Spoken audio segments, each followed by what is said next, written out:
మళ్ళీ ఉద్యోగులు సమ్మె చేసే విధంగా ప్రభుత్వ చర్యలు ఉంటున్నాయని మళ్ళీ ఉద్యోగ సంఘ నేతలు వాపోతున్నారు. అయితే ఇక్కడ ఆయన చెప్తుంది ముఖ్యంగా ఏంటంటే, ఏదైతే జీవో ఇచ్చి జగన్మోహన్ రెడ్డి గారు మీ డబ్బులు మీకు వేసేస్తాం అని చెప్పారో, ఇప్పటికీ ఇన్ని రోజులు అవుతున్నా జీవో విడుదలైనా ఇంకా డబ్బులు అయితే పడతలేదు. సో దీని మీద ఉద్యోగులకి తీవ్రమైన ఆగ్రహం వచ్చేస్తుంది అన్నమాట. ఇప్పటికే వాళ్ళు అడిగిన ఫిట్మెంట్ ఇవ్వలేదని చెప్పి వాళ్ళు చాలా బాధలో ఉన్నారు. సో ఈ క్రమంలో మళ్ళీ ఇస్తానని చెప్పేసి అంత సెటిల్మెంట్ అయిపోయి ఈ కూడా ఇవ్వకపోవడం ఇంకా బాధ కలిగిస్తుంది వాళ్ళకి. సో మీరేమంటారు దీని గురించి? జగన్మోహన్ రెడ్డి గారు ఈ మధ్య అసెంబ్లీలో ఏదో టాపిక్ మీద మాట్లాడుతూ ఆయన ఒక వ్యాఖ్య చేస్తారు. This is going to be a నిరంతర ప్రక్రియ అని చెప్పని. ఆంధ్రప్రదేశ్ ప్రభుత్వ ఉద్యోగుల పరిస్థితి కూడా ప్రభుత్వంతో this is going to be a నిరంతర ప్రక్రియలాగా మారిపోయిందనమాట. దానికి ఒక ఫుల్ స్టాప్ పడట్లా, శుభం కార్డు పడట్లా. ఎప్పటికప్పుడు హమ్మయ్య ఏదోట్లే ముగిచ్చాం అని చెప్పని ఆ ఉద్యోగ సంఘ నాయకులు, సరేలే ప్రభుత్వం సైడ్ నుంచి ఏదో మమా అనిపించాం అని చెప్పని ఆ క్యాబినెట్ సబ్ కమిటీలు, ప్రభుత్వ సలహాదారులు, చీఫ్ సెక్రటరీలు వీళ్ళందరూ హమ్మయ్య అని అనుకుంటున్నారు. కానీ దానికి లాజికల్ కంక్లూషన్ మటుకు రావట్లా. లాజికల్ కంక్లూషన్ ఎప్పుడు వస్తుంది? అయితే వాళ్ళు అడిగిన ఫిట్నెట్ సంతృప్తికరంగా ఇస్తే రావాలి, లేదు ప్రభుత్వం అనుకున్న దగ్గరికన్నా వాళ్ళని ఒప్పించాలి. సరే ఏదోటి మొక్కుబడిగా ముగిచ్చేశారు ఆ కార్యక్రమం. అదే సందర్భంలో వాళ్ళకి సంబంధించి పెండింగ్ ఇష్యూస్ చాలా ఉన్నాయి. చాలామంది ఉద్యోగులు రిటైర్ అయ్యారు. వాళ్ళకి సంబంధించిన రిటైర్మెంట్ బెనిఫిట్స్ 2021 సంవత్సరం జనవరి నెల నుంచి పెండింగ్ ఉన్నాయి. అప్పటికే మరి ఈ 2022లోకి వచ్చాం ఇప్పుడు మనం. వాళ్ళు జనరల్ ప్రావిడెంట్ ఫండ్ మీద లోన్స్ అప్లై చేసుకుంటున్నారు. సహజంగా ఏంటంటే జీపీఎఫ్ మీద వాళ్ళకి ఏదైనా పిల్లల చదువులకో, లేకపోతే ఆరోగ్య సమస్యలో, లేదా పిల్లల పెళ్ళిళ్ళలో, ఇల్లు కట్టుకోవటమో ఏదైనా సందర్భం వచ్చినప్పుడు జీపీఎఫ్ మీద లోన్ తీసుకునే వెసులుబాటు ఉంటుంది. జీపీఎఫ్ అమౌంట్ అంటే వాళ్ళ సొంత సేవింగ్ అమౌంట్ అది. మరి ఆ జీపీఎఫ్ ఇష్యూస్ అన్నీ పెండింగే ఉన్నాయి. ఏపీ జిఎల్ఐ అని చెప్పని పెట్టారు, AP government life insurance corporation అని చెప్పని. దానికి సంబంధించి పెండింగ్ ఉన్నాయి. దాని మీద అప్లై చేసుకున్నటికి పెండింగ్ ఉన్నాయి. వాళ్ళ మెడికల్ రీఎంబర్స్మెంట్ బిల్లులు అంటే సహజంగా ప్రభుత్వం వాళ్ళకి హెల్త్ కార్డులు ఇస్తుంది. ఈ ప్రభుత్వ నిర్వాహకంతో హాస్పిటల్స్ వాళ్ళు ఈ కార్డులు గీట్లు కుదరదు, ముందు మీరు పే చేసి తర్వాత రీఎంబర్స్మెంట్ చేసుకోమంటే వీళ్ళు రీఎంబర్స్మెంట్ కోసం క్లెయిమ్స్ వచ్చున్నాయి. రీఎంబర్స్మెంట్లన్నీ అట్లాగే పెండింగ్ ఉన్నాయి. తర్వాత వీళ్ళకి ఉద్యోగులకి సరెండర్ లీవ్లు అని ఉంటాయి. వాటిని సహజంగా ఏంటంటే ప్రతి ప్రభుత్వ ఉద్యోగికి 2 సార్లు సరెండర్ లీవ్లు ఇస్తారు. పోలీస్ డిపార్ట్మెంట్ వాళ్ళకి 3 సార్లు సరెండర్ లీవ్లు ఇస్తారు. 2021 నవంబర్ నెలలో ఆ సరెండర్ లీవ్లు ఎన్కాష్మెంట్కి అప్లై చేసుకుంటారు వీళ్ళు. మరి ఇప్పుడు మనం ఇంకొక 3 నెలలు ఉంటే 2022 నవంబర్ రాబోతుంది. ఆ ముందు సంవత్సరం సరెండర్ లీవ్లు ఎన్కాష్మెంటే ఇంతవరకు కాలా. దీంతో ఏంటంటే ప్రభుత్వ ఉద్యోగులు వచ్చేటప్పటికి ఉద్యోగుల సైడ్ నుంచా విపరీతమైన నిరసనలు ఉద్యోగ సంఘ నాయకుల మీద వ్యక్తం అవుతూ ఉంది. మీరు నలుగురు ప్రభుత్వానికి అమ్ముడుపోయి మీరు మా ప్రయోజనాన్ని తాకట్టు పెట్టి మాకు ఇస్తున్న ఇంటర్మ్ రిలీఫ్ కంటే కూడా తక్కువ ఫిట్మెంట్కి మీరు ఒప్పుకొని తర్వాత హెచ్ఆర్ స్లాబులు మొత్తం కూడా వాళ్ళ ఇష్టారీతను కుదిస్తే కూడా మీరు దానికి తలవుపొచ్చి మీరు ప్రభుత్వానికి అమ్ముడుపోయి మీరు ఉద్యోగుల ప్రయోజనాలు తాకట్టు పెట్టారు అని చెప్పని ఉద్యోగులేమో వీళ్ళని దనబోతున్నారు. వీళ్ళు వెళ్ళి ప్రభుత్వం దగ్గరికి వెళ్ళి మరి మా ఉద్యోగుల నుంచి మాకు ఇబ్బందులు ఎదురవుతున్నాయి, నిరసన వ్యక్తం చేస్తున్నారు మా మీద, మీరు ఈ సమస్యలు పరిష్కరించమంటానిక ఎవరికి ఉండే భయాలు వాళ్ళకున్నాయి. ఎందుకున్నాయి అని అంటే వీళ్ళు ప్రభుత్వానికి లోబడిపోయారు. జగన్మోహన్ రెడ్డి గారు ప్రతిపక్ష నాయకుడిగా ఉన్న రోజుల నుంచే ఆ రోజు చంద్రబాబు నాయుడు గారు ముఖ్యమంత్రిగా ఆయన మీద గతంలో ఒక ఇంప్రెషన్ ఉండేది, ఉద్యోగుల పాలిట సింహస్వప్నం లాగా ఉంటాడు, ఆకస్మిక తనిఖీలు, ఫైల్ క్లియరెన్స్ వారోత్సవాలు, క్లీన్ అండ్ గ్రీను ఇట్లా రకరకాల ప్రోగ్రాములు తీసుకొని వాళ్ళకి విపరీతమైన పని ఒత్తిడి పెడతారు. ఉద్యోగుల్ని ప్రజలకు అకౌంటబుల్ చేసి జన్భూమి ప్రోగ్రాముల ద్వారా ప్రజలు ఉద్యోగుల్ని నిలదీసే పరిస్థితులు సృష్టించాడు. ఇట్లా ఉద్యోగ వర్గాల మొత్తానికి కూడా చంద్రబాబు నాయుడు గారు వాళ్ళకి ఎన్ని మేలు చేసినా సరే వాస్తవంగా ఇవాళ ఉద్యోగ సంఘాలకు సంబంధించి రకరకాల ప్రయోజనాలు కల్పించింది, వెసులుబాట్లు ఇచ్చింది ఎన్టీ రామారావు గారి హయాంలో, చంద్రబాబు నాయుడు గారి హయాంలో. కానీ ఉద్యోగ సంఘాలు వచ్చేప్పటికి ఏంటంటే మరి వాళ్ళు ఆ ఉద్యోగం చేరేదాకేమో కడుపు ఆకలి రగులుతూ ఉంటుంది, మాకు ఉద్యోగం వస్తే చాలనుకుంటారు. ఉద్యోగంలో చేరిన తర్వాత ఏమో మాకు పని చెప్పకూడదు, మా ఈగో హర్ట్ కాకూడదు, మమ్మల్ని ప్రజలు ప్రశ్నించకూడదు, మేము ఎవరికి జవాబుదారీ కాదు అన్న లెక్కలో ఉంటారనమాట. ప్రజలు కట్టిన పన్నుల నుంచి ప్రజలకు సేవ చేయటం కోసం మీకు దొరికిన అవకాశం ఉద్యోగం. మిగిలిన సామాన్య ప్రజల కన్నా మీకు ఒక మెరుగైన జీవన ప్రమాణం ఏర్పడింది అని అంటే అది మీరు ఆ ప్రజలకి సర్వీస్ చేయడానికే. కానీ ఇక్కడికి వచ్చేటప్పటికి ఏంటంటే మీరు పని చేయండి, సక్రమంగా సకాలంలో పని చేయండి అని చెప్తే వాళ్ళకి విపరీతమైన కోపం వచ్చేస్తుంది అనమాట. ఆ కోపానికి తోడు ఏంటంటే వాళ్ళకి యూనియన్ ప్రొటెక్షన్ ఉంటుంది. ఆ యూనియన్ల మద్దతుతోటి సమ్మెకి వెళ్ళిపోతారు. లేదంటే ఎన్నికల విధుల్లో పాల్గొనేది వీళ్ళే కాబట్టి వాళ్ళకి కాస్త పని చేయండి అని చెప్పని వాళ్ళ మీద ఎవరైనా బెత్తం చూపిస్తే వాళ్ళని ఓడించే ప్రయత్నం చేస్తారు. ఆ ప్రయత్నం 2019లో జరిగింది అనడానికి తార్కాణమే ఆ యూనియన్ నాయకుడు బండి శ్రీనివాసు బహిరంగంగా మీడియాలో చెప్పాడు. మేమే కోరుకొని కుడి చేత్తో ఎడం చేత్తో ఓట్లేసి ఈ ప్రభుత్వాన్ని తీసుకొచ్చుకున్నాము, ఈ ప్రభుత్వం ఈరోజు మమ్మల్ని మోసం చేస్తుంది అని చెప్పని. అంటే మిమ్మల్ని ఎన్నికల విధుల్లో పాల్గొనమని చెప్పని మీకు డ్యూటీ అప్పచెప్తే మీరు మీ అధికారాన్ని దుర్వినియోగం చేసి మీకు వచ్చిన అవకాశాన్ని మిస్యూజ్ చేసి మీరు ఈ ప్రభుత్వాన్ని ఎన్నుకునే విధంగా ప్రయత్నం చేశారా? ఇదే సందర్భంలో చంద్రబాబు నాయుడు గారి హయాంలో వీళ్ళకి 43% ఫిట్మెంట్ ఇచ్చారు. అంటే విభజన జరిగిన రాష్ట్రంలో హైదరాబాద్ నుంచి మొత్తం పాలనా వ్యవస్థ మొత్తం ఆంధ్రప్రదేశ్కి తరలొస్తుంది.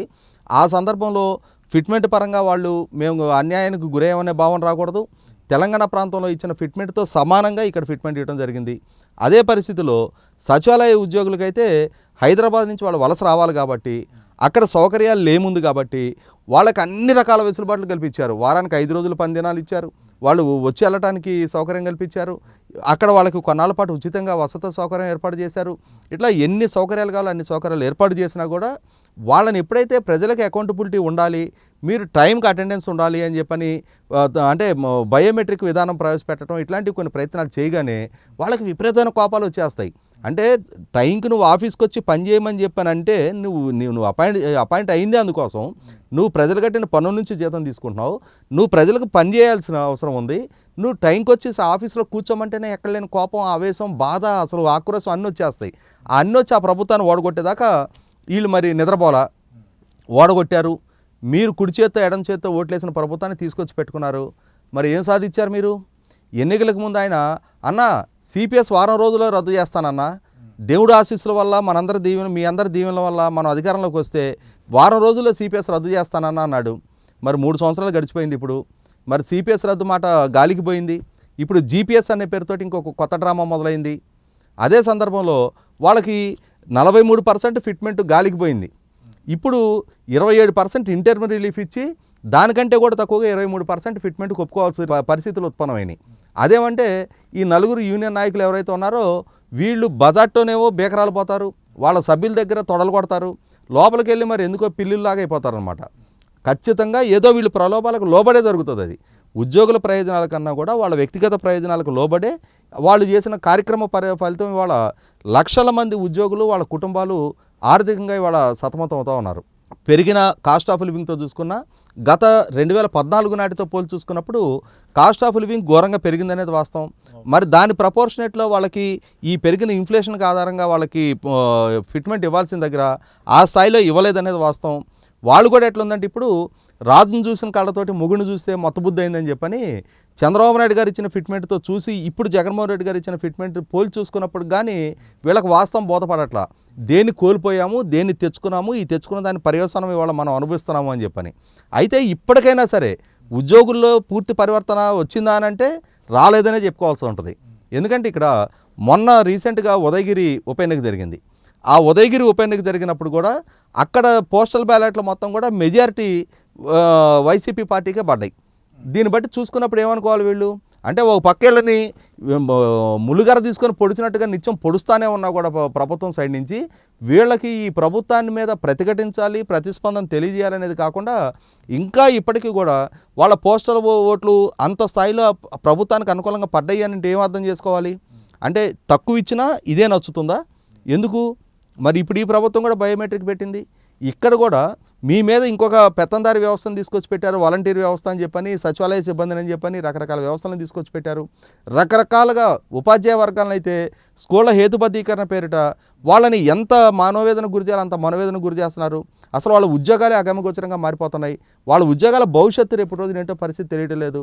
ప్రపంచ బ్యాంకుకి భవిష్యత్తులో జీతాలు పెంచము అని చెప్పని, భవిష్యత్తులో ఉద్యోగ నియామకాలు చేపట్టము అని చెప్పని ఒప్పందం చేసుకుని వార్తలు బయటకు వచ్చినాయి.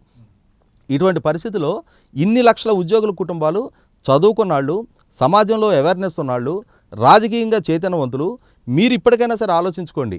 మిమ్మల్ని టైంకి పనిచేయమన్నాడు కాబట్టి అని చెప్పని చంద్రబాబు నాయుడు గారి మీద ద్వేషం పెంచుకొని ఈరోజు జగన్మోహన్ రెడ్డి గారిని తీసుకొచ్చి పెట్టుకొని మీరు ఎన్నికలకు ముందు మీ యూనియన్ నాయకులు జగన్మోహన్ రెడ్డి గారితో కొల్లుడయ్యి మీకు చంద్రబాబు నాయుడు గారికి వ్యతిరేకంగా చేసిన ప్రచారానికి ప్రలోభపడి మీరు ఈరోజు జగన్మోహన్ రెడ్డి గారి ప్రభుత్వ పాలనలో మీకు ఎటువంటి వెసులుబాటు అవుతుందనేది ఆలోచించుకోండి. 2018లో కేంద్ర ప్రభుత్వంతో ఒక ఇబ్బందికరమైన పరిస్థితి ఎదురైనాక, ఆర్థికంగా కొంచెం సఫకేషన్ వచ్చినాక, అప్పుడు మాత్రమే చంద్రబాబు నాయుడు గారు 2 DAలు మీకు పెండింగ్ పెట్టారు. దాన్ని సాగ్గా చూపించి మీ ఉద్యోగ సంఘ నాయకులు 13 జిల్లాల పర్యటన చేసి చంద్రబాబు నాయుడు గారికి వ్యతిరేకంగా మీరు నిర్ణయం తీసుకునే విధంగా ప్రేరేపించారు. అదే సందర్భంలో జగన్మోహన్ రెడ్డి గారు కూడా అన్నా మనకు అధికారం ఇవ్వండి, నేను సక్రమంగా సకాలంలో మీకు DAలన్నీ రిలీజ్ చేస్తుంటానని చెప్పారు. మరి చెప్పిన వ్యక్తి ఎప్పుడు 2018 ఎప్పుడు 2022 ఆగస్టులో ఉన్నాం మనం, 7 DAలు పెండింగ్ ఉన్నాయి. ఆ రోజు 2 DAలకి అంత గగ్గోలు పెట్టారు కదా, మరి ఆ 2 DAలతో పాటు ఇంకొక 5 DAలు పెండింగ్ ఉన్నాయి. ఇవాళ 7 DAలకు సంబంధించి దాదాపుగా 7,000 కోట్ల రూపాయలు ఉద్యోగులకి ప్రభుత్వం సైడ్ నుంచి జనవరి నెలలోనే జీవోలు ఇచ్చారు. కానీ అమలు దగ్గరకు వచ్చేటప్పటికి ఆగస్టు నెలలో వచ్చినా కూడా ఇప్పటికి అకౌంట్కి డబ్బులు రాలేదంటున్నారు. ఇవాళ GPF కానీ, ఏపీ GLI కానీ, మెడికల్ రీఎంబర్స్మెంట్ కానీ, సరెండర్ లీవులు కానీ ఇవొక 3,000 కోట్ల రూపాయలు పెండింగ్ ఉన్నాయి అంటున్నారు. 10,000 కోట్ల రూపాయలు ఎప్పటికీ ఈ ప్రభుత్వం మీకు ఇవ్వాలి, మీరెప్పుడు ఆ డబ్బులు తీసుకొని మీ ఇళ్లలో అవసరాలు గడుపుకోవాలి? ఇప్పటికైనా సరే కొద్దిపాటైనా సరే కామన్ సెన్స్ ఉపయోగపెట్టి ఎవరిని ఎన్నుకుంటే మీ విషయంలో కొద్దిపాటి మీకు పని భారం పెరిగింది అని చెప్పని మీరు తీసుకున్న తప్పుడు నిర్ణయాల పర్యవసానం ఇవాళ మీరు ఏరుకోరి తెచ్చుకున్న ఈ ప్రభుత్వంలో మీకు బాగుందా? లేదు, గుండెల మీద చేసి చెప్పండి. చంద్రబాబు నాయుడు గారి హయాంలో ఆ రోజు ఉద్యోగుల పట్ల ఆయన వ్యవహార శైలి ఎట్లా ఉంది, ఆయన హయాంలో మీకు ఉద్యోగ భద్రత పరంగా కానీ, లేదా ఆర్థిక వెసులుబాటు పరంగా కానీ, ఫిట్మెంట్ పరంగా కానీ మీకు ఎటువంటి వెసులుబాటు ఉందనేది ఇప్పటికైనా ఆలోచించుకోండి. మీ నాయకులు ప్రలోభాలకి లోబడి వాళ్ళు చెప్పే తప్పుడు మాటలకు ఈల్డైపోయి, మీరు చదువుకున్నారు, మీకు కామన్ సెన్స్ ఉంది, మీరు ప్రపంచాన్ని చూస్తున్నారు, మీరు సమాజాన్ని విశ్లేషిస్తారు, మీరు సొంతంగా నిర్ణయం తీసుకోవాల్సిన దగ్గర మీ నాయకులు ఇష్టారీతిన వాళ్ళ సొంత స్వార్థం కోసం తీసుకునే నిర్ణయాలకి మీరు బలైపోయారు. మీరు ఇప్పటికైనా ఆలోచించుకోండి. ఈ ప్రభుత్వంలో మీకు ఎటువంటి హ్యూమిలేషన్ ఎదురవుతుంది, మీకు ఎంతమాత్రం విలువ ఉంది? ఒకనాడు ఉద్యోగ సంఘ నాయకులు ప్రభుత్వంతో చర్చకు వస్తున్నారంటే తలుపులు బార్లా తెరిచేసి రెడ్ కార్పెట్తో స్వాగతం పలికిన దగ్గర నుంచి ఈరోజు మీరు వెళ్ళి ఒక ప్రభుత్వ సలహాదారుడి దగ్గర మాత్రమే చర్చల కోసం కూడా గంటల పాటు మీరు సెక్రటేరియట్ లాన్స్లో వేచి చూసిన పరిస్థితులు మీ యూనియన్ నాయకులు ఇప్పటికైనా ఆలోచించుకోండి. అంటే మీరు ఒకప్పుడు ఎన్టీ రామారావు గారి దగ్గర, చంద్రబాబు నాయుడు గారి దగ్గర తలెత్తుకొని ఆ రోజు మీ డిమాండ్ సాధించుకున్న నాటికి ఈరోజు జగన్మోహన్ రెడ్డి దగ్గర మీ పరిస్థితి ఏ స్థాయికి దిగజారిందనేది మీరు ఇప్పటికైనా కనుక రియలైజ్ అవ్వకపోతే ఖచ్చితంగా ఇంతకంటే ఘోరమైన పరిస్థితులు ఎదుర్కోవాల్సి ఉంటుంది.